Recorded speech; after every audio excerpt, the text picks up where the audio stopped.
Hello 7th class. Students, today we are going to start our the chapter number 4 and the name of the chapter is acid, bases and salt.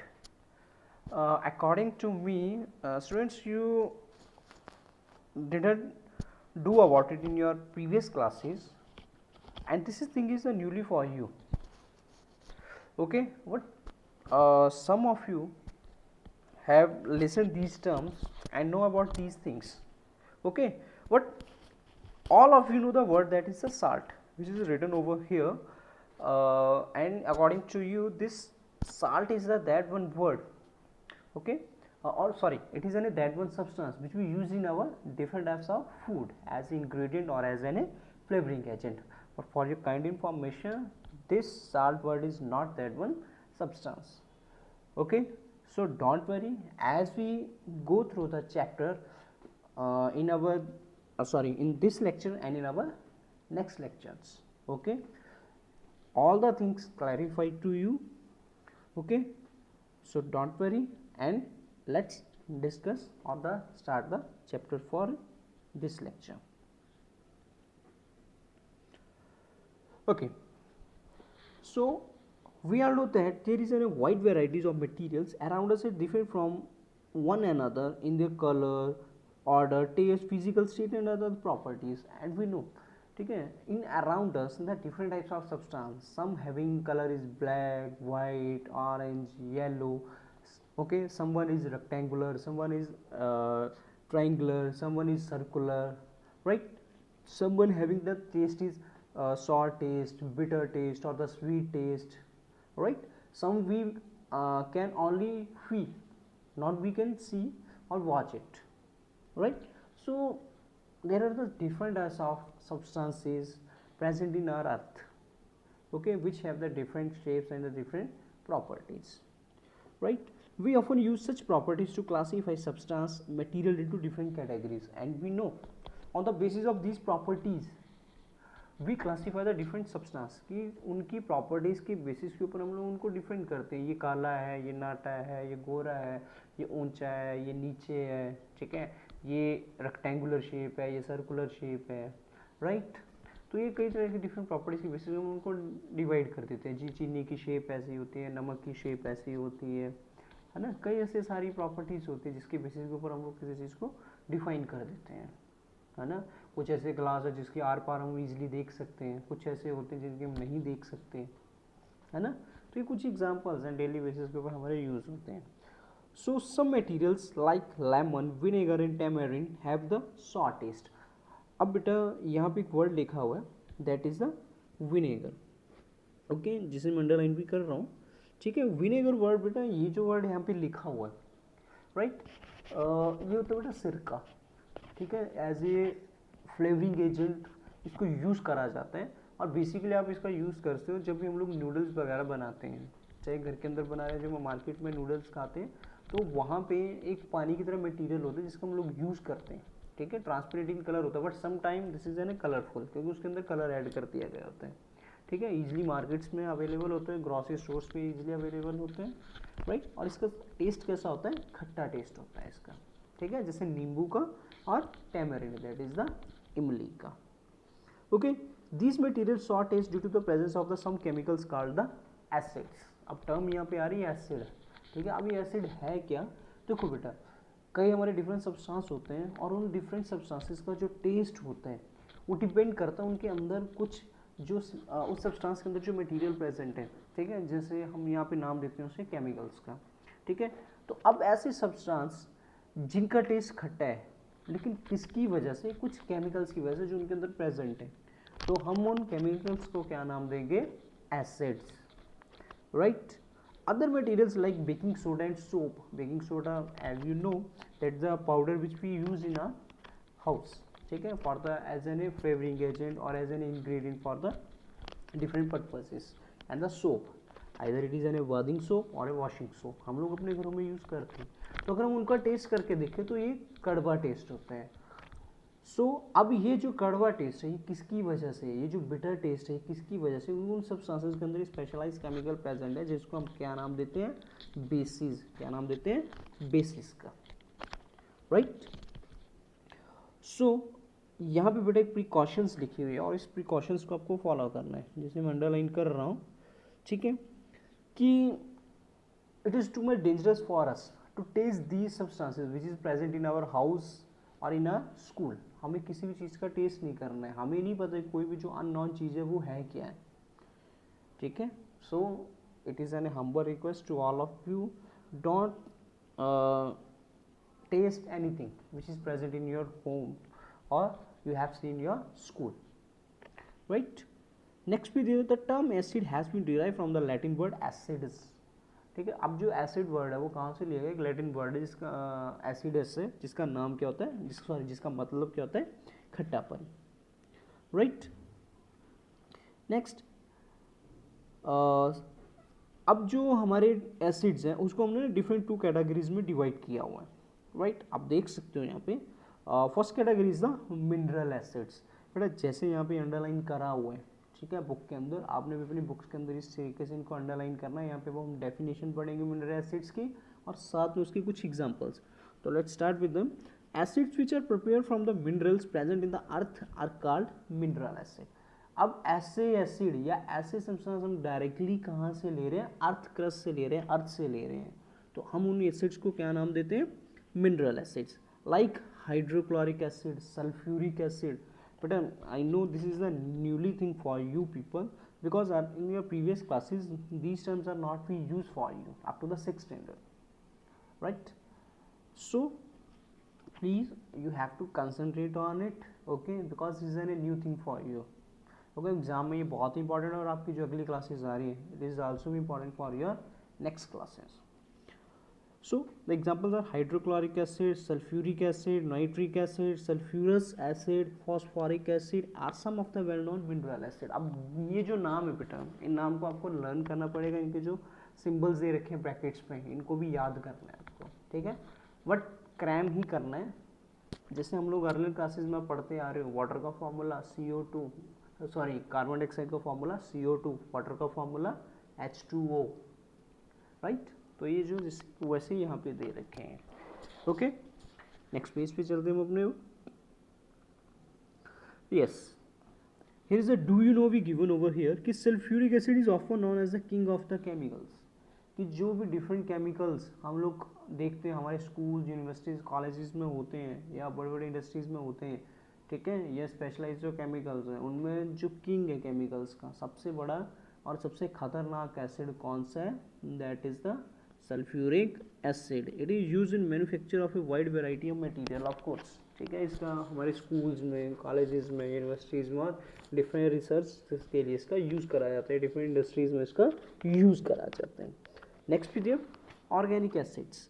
Organic acids which are naturally occurring and found in the plants and animals.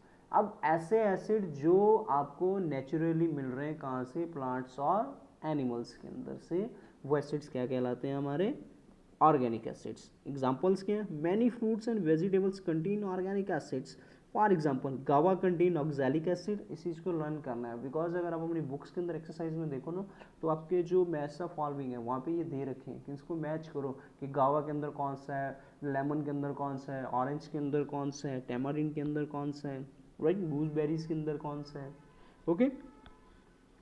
So third line पे पढ़ रहा हूँ मैं इस paragraph के organic acids की। Guava contains the oxalic acid, orange, lemon and amla contain the citric acid, grapes, tamarind and gooseberries contain tartaric acid, sour milk contain lactic acid. जो हमारा दूध खराब हो जाता है, ठीक है, उसको हम क्या नाम देते हैं, लैक्टिक एसिड्स का, सॉरी उसके अंदर लैक्टिक एसिड प्रेजेंट होता है। विनेगर कंटेन्स एसिटिक एसिड, ठीक है। अब जो विनेगर है वो भी हमें प्लांट से मिल रहा है, लगी समझ?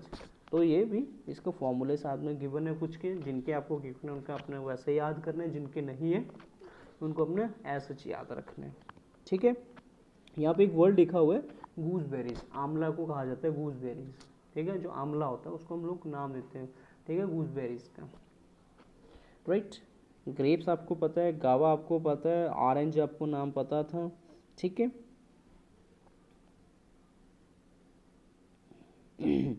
Okay. Next period, sting of bees, red ants, wasps, and stinging nettle contain formic acid, okay. अब जो कई बार बेटा हम लोगों को कोई मक्खी वगैरह काट देती है, मधुमक्खी काट देती है, या जो येलो वास्प काटती है, ठीक है, तो वो पोर्शन हमारा स्वेल अप हो जाता है और रेड इन कलर हो जाता है।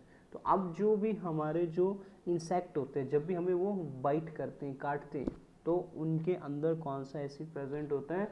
Formic acid. लेकिन मच्छर के अंदर नहीं होता, मॉस्किटो के अंदर ऐसा कोई एसिड नहीं होता, right.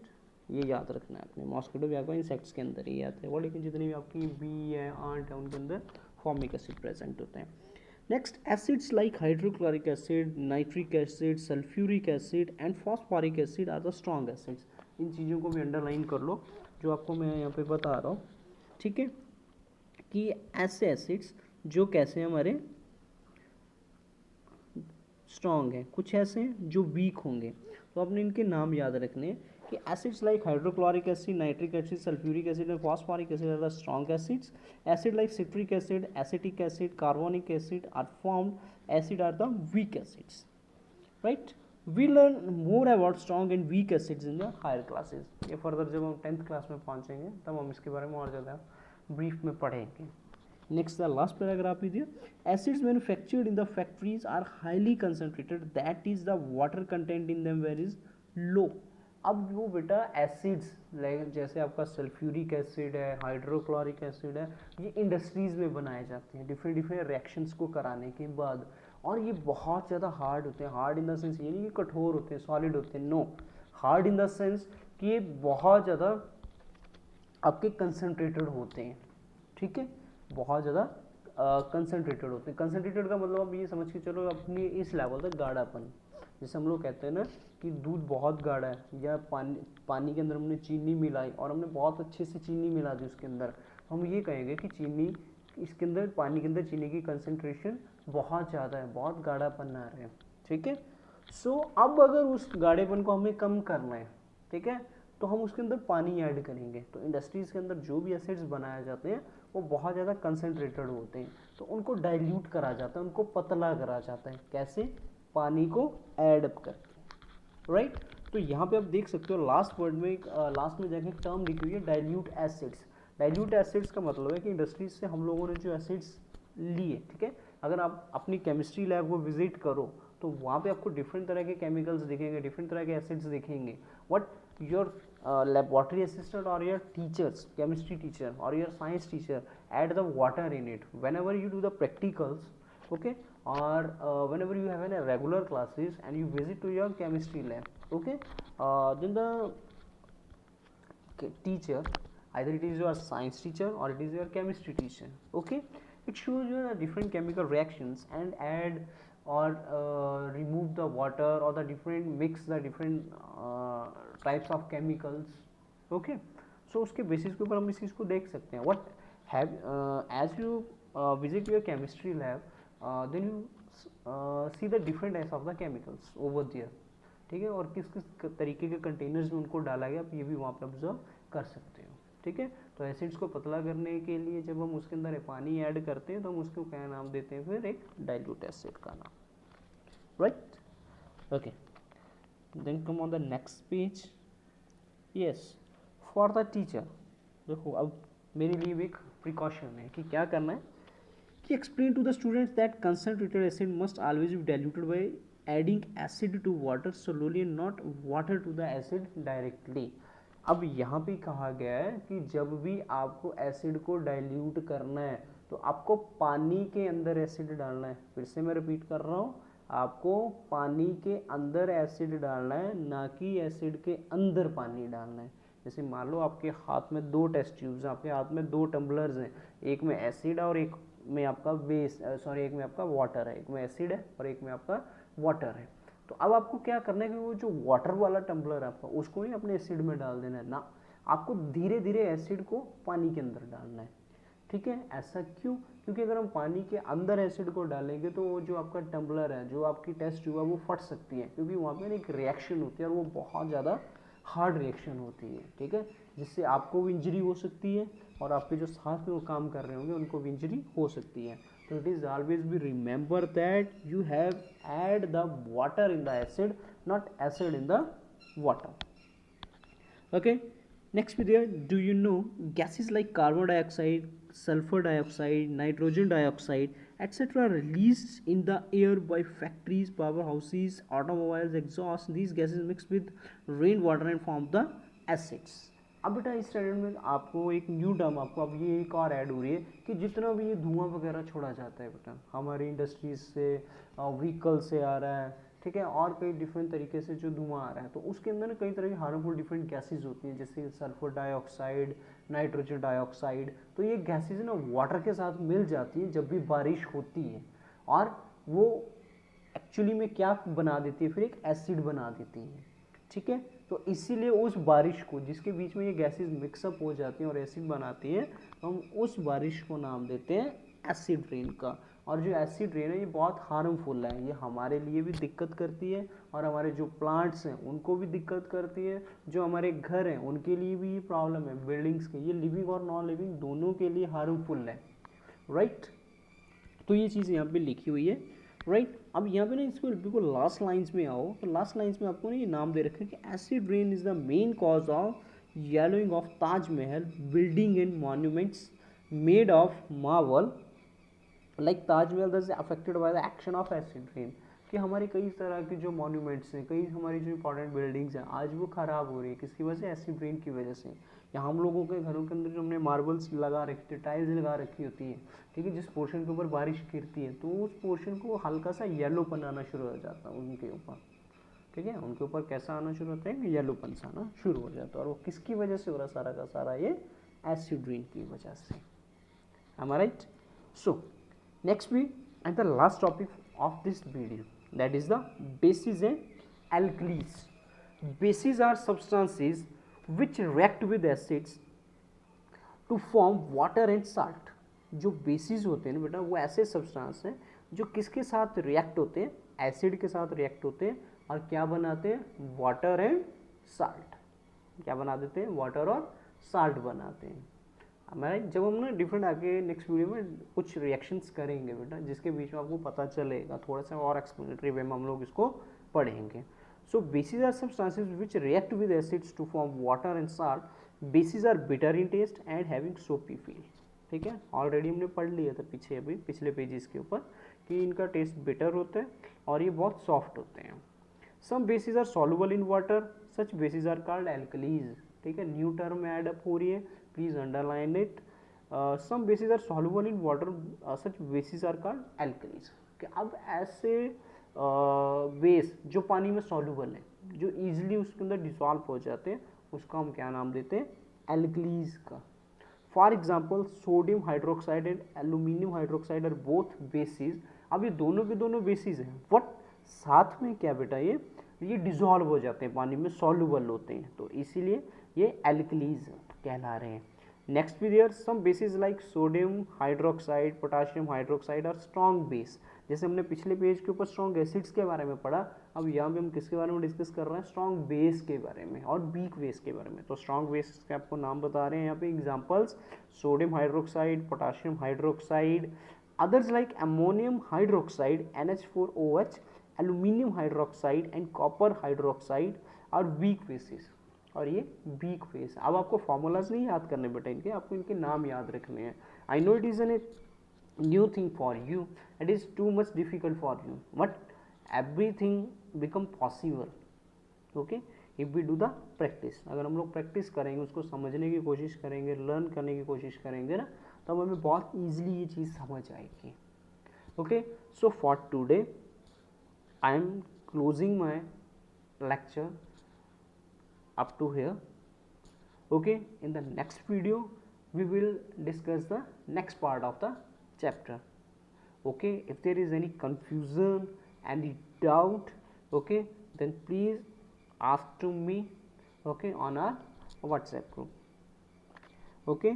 if you have further any other confusion regarding the previous chapters or the previous homeworks, then also WhatsApp to me, okay, or call to me। So thank you for today.